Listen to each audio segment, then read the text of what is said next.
अगर गलती से भी फटा परमाणु तो मोम की तरह पिघल जाएगा पाकिस्तान। लेकिन भारत पर क्या असर होगा जानते हैं आप?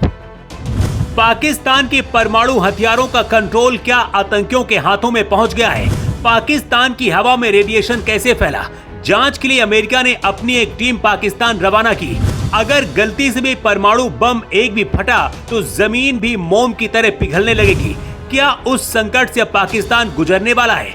पाकिस्तान ने जब भारत पर अटैक किया था उसके बाद जवाब में भारतीय सेना ने ब्रह्मोस मिसाइल पाकिस्तान पर दागी।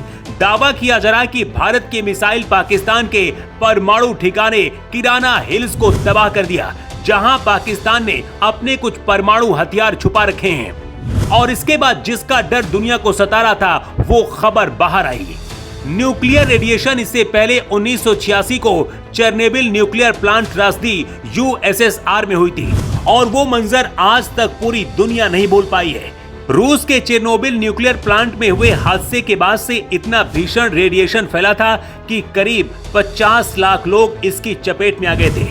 इतना भयानक ब्लास्ट हुआ कि इसकी तीव्रता हिरोशिमा नागासाकी पर गिरे बमों से भी ज्यादा थी और आज तक उसे दुनिया नहीं भूल पाई।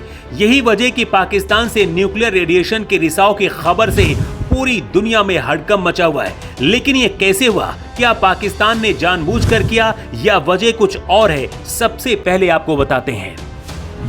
बताया जा रहा है कि भारत ने अपनी ब्रह्मोस मिसाइल पाकिस्तान के किराना हिल्स परमाणु ठिकाने पर दागी थी, जिसके बाद रेडियो एक्टिव रिसाव शुरू हुआ और अमेरिका ने रेडिएशन की जांच करने वाले अपने एक विमान को उस साइट पर भेजा है। जब भारत और पाकिस्तान का युद्ध रुका था उस दौरान भी ट्रंप ने कहा था कि दो परमाणु शक्तियों को युद्ध से बचा लिया। दावा किया जा रहा है कि भारत ने सीधा पाकिस्तान के परमाणु ठिकाने पर हमला किया और उसके बाद रेडिएशन फैलने लगा। उसी दौरान पाकिस्तान और भारत में भूकंप भी आया था। ऐसा दावा किया जा रहा है कि यह भूकंप परमाणु बम की वजह से ही शायद आया होगा। पाकिस्तान में अगर रेडिएशन फैल रहा है तो इसका असर भारत पर क्या हो सकता है, इसकी तैयारी भारत ने पहले ही कर ली है और अलर्ट भी है। इसके साथ यह पाकिस्तान से उसके सभी परमाणु बमों को छीनने की तैयारी भी शुरू हो गई है।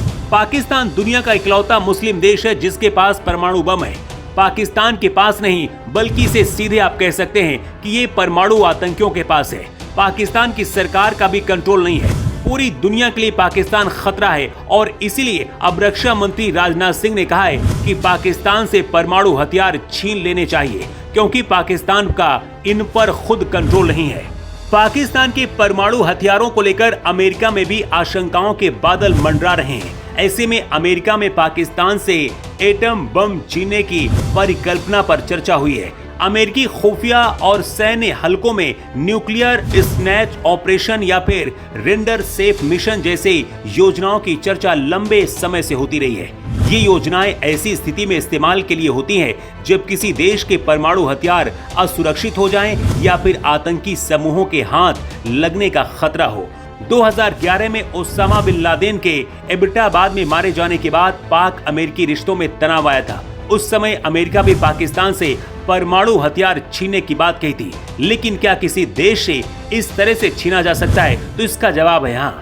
अगर ऐसा लगता है कि किसी देश के परमाणु शक्ति आतंकियों के हाथ लग सकते हैं और दुनिया के लिए खतरा है तो ऐसे हालात में ये कदम उठाया जा सकता है।